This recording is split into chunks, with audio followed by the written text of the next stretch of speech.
Pablo, where's the logo? Everyone's seen the trend. It's all over LinkedIn. Posters out of home campaigns without logos or without branding. Heinz, Corona, Cat, Tesco, BA, Coca-Cola. But it's not a recent trend. So we wanted to go into the history books. We're going to go into the history books. We're going to show some of the best ones that have completely removed the branding, the recent ones, and some of the best classics. So looking forward to it. Pablo is in London, plus MBS in Melbourne.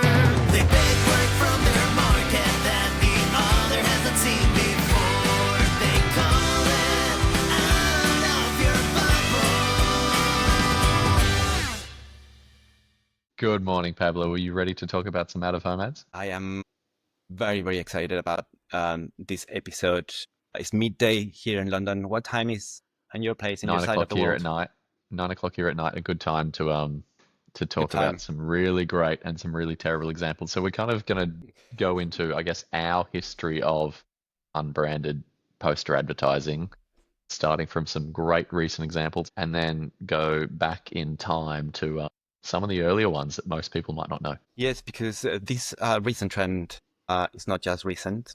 There have been so many brands doing that through the ages. And why do we do it? Well, as creatives and agencies, we want people to know how part of their life brands are. And sometimes there is no better way to actually remove the logo out of a piece of work in order for people to understand how present that brand is in their life. So it's always good when it's a success, and it's just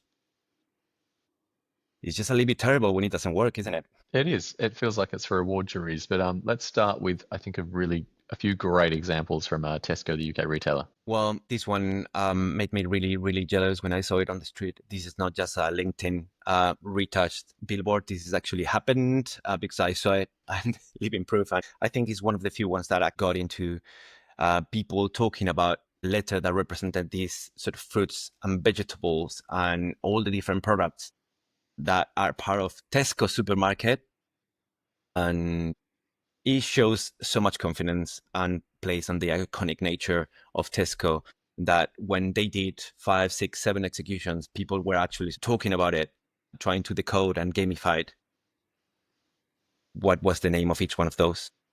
So thumbs up for me. Tesco, yeah, and on that confidence point, Tesco have been so confident of late, and it really shows. So one of their other recent campaigns, just the shopping bags and with the simple word, the logo replaced with the feeling that the shopping at Tesco gives you, or the feeling of when you get home with the food, which taps into the campaign they've had for years around kind of the stories behind food and the emotions behind food. But again, just so confident, and a theme that we're going to get to a lot tonight, not unbranded whatsoever. Yes, there's no logo, but it is really clearly a Tesco shopping bag. There's no doubt who that ad is from. Now that you mentioned that you clearly know which brand we're talking about, I'm going to show you my favorite example of the last few years. British Airways launched this beautiful out-of-home campaign, and it's just about the people who just arrive somewhere and they just look out of the window and see something. We can see ourselves in that person, and they are starting a new life. They have just woken up.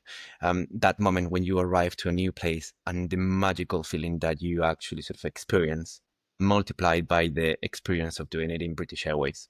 This is, as you said, not just making the logo smaller or not being able to see it. It's actually seeing it as big as you can, because you're not only picturing that little crop, you're picturing the whole image in your.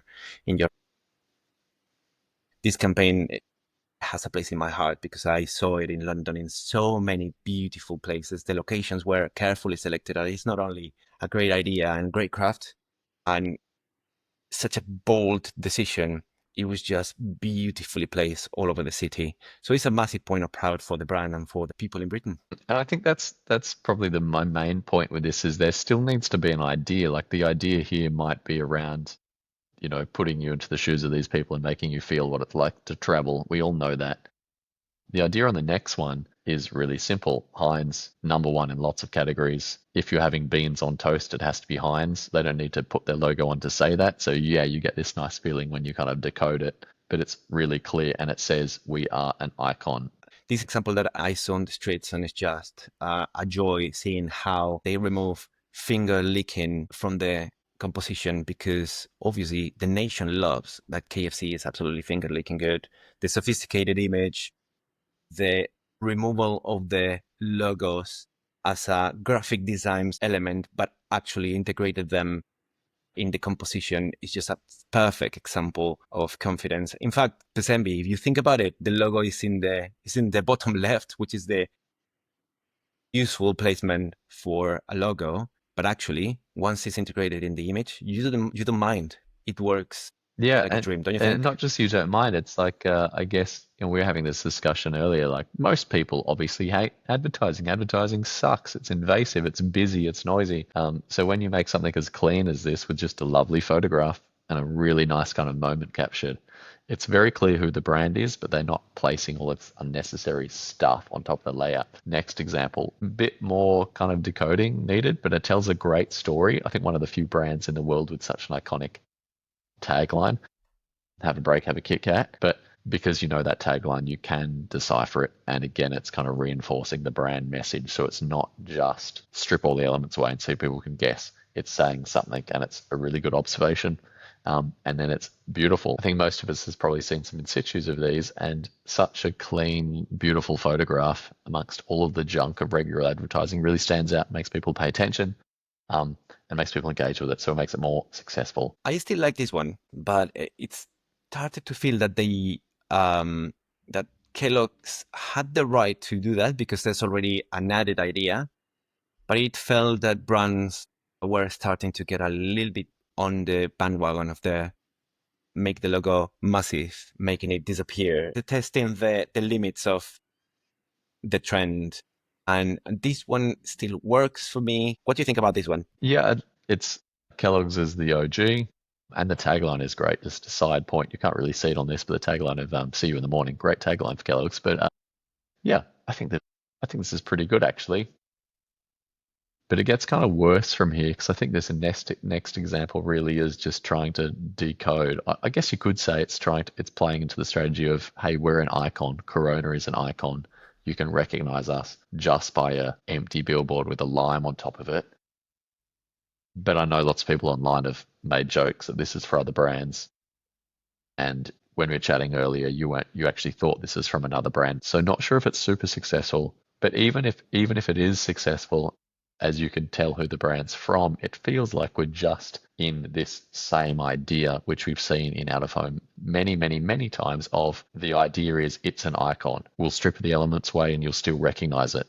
So yes, that's how you do that version of the idea for Corona. But for Coca-Cola, what can you strip away and people will still recognize? Well, maybe they'll recognize the shape of the silhouette of the bottle in a shadow in some type of summer environment. If you have the word enjoy. Now they obviously went, oh, we have to have the word enjoy, otherwise you won't know it's Coca-Cola. That's a bit worrying. Enjoy Coca-Cola is one of the probably worst, boring, most vanilla global taglines. But two, again, I think I've seen the viral LinkedIn posts talking about this as Sprite, and most people responded assuming it was Sprite and criticizing it. Some irony in there for sure, but I think this one is just the same strategy and the same idea we've seen dozens of times. There's a dangerous line to cross, which is making the product disappear so much or making it so intellectual.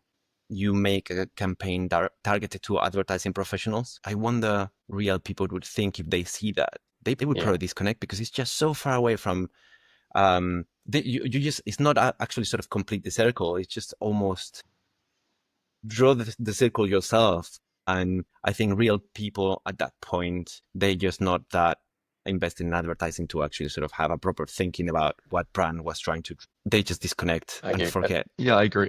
Look, this is probably going to come Grand Prix and will be proven wrong, but I guess I don't really care because I think it's ads like this that probably make clients skeptical of the advertising profession about being kind of self-serving.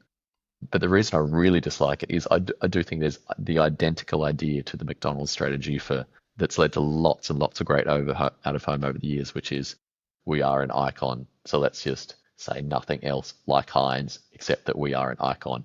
And it's very clear to me in this example, this campaign here, who that burger is from. It's super clear. I think it'll be obvious to 99% of the world where McDonald's exists. But it's just so confident and bold and iconic to show your product in that way. And the food looks good as well. So it's working, and it's kind of the original version in my mind of the Coca-Cola example. McDonald's has a long history of this. This next campaign is, I think, even better. It's just typography. I think it's just really simple and elegant and lovely, and people can connect the dots. And I feel so much more rewarded for getting there than I do with the Coca-Cola example. Even if you want, maybe we can go even farther away and see some of the most iconic brands being sophisticated and elegant. We can go back 20 years, 25 years, and go back to the 2000s, to the end of the 90s, to start seeing some of the ads that actually already played with the iconic nature of brands. One of my favorite examples of a poster campaign ever, super clearly branded, but who for? Is it advertising a guitar or a chair? No, it's Stella. And it's their reassuringly expensive campaign. It's just great because you think it's going to be an ad for whatever the large product is, and then you have to stop and kind of understand that there's a scratch or there's a nick or there's something going on, and then they use that to crack open the bottle. Like, it just makes you think, like the BA example. I tell a whole story in my head. It's not just me going, which brand is it for? It's actually doing so much more than that.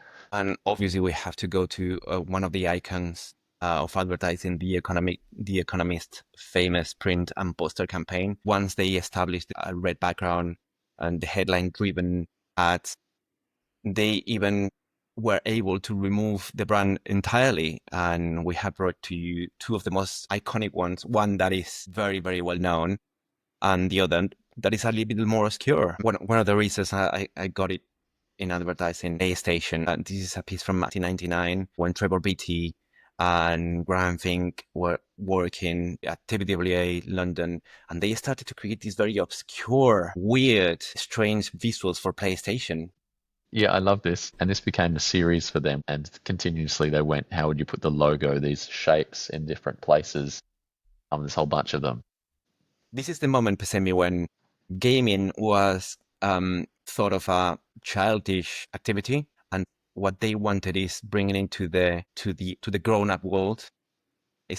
So they started creating very strange films, very edgy visuals, and not only them, but Paul Belfour and Nigel Roberts, some of the superstars of the beginning of the 2000s, were creating incredible work, yes, using those PlayStation icons. And this next one might just, I don't know, get us like censored from LinkedIn. It is iconic. This is one of my favorite ads of all time. And we wanted to even go back in time even more, finish with one of the closest ones to British Airways that we have seen as a visual metaphor, using the power of reductionism that was very, very trendy in the beginning of the 2000s. I love this. It's just perfect. I don't need to say anything except that it feels like it closes the circle. You clearly know who it's for, and it tells you more than just it's more than just a puzzle for you to guess which brand it's for. It says so much more about the brand. It's worth to say that playing with this sort of iconic nature of brands has always been part of advertising. Make things look less of an ad, which is the trick to make people look at something, right? That is a wonderful weapon in our arsenal. Couldn't agree more. Brilliantly said. Speak to you soon. Bye.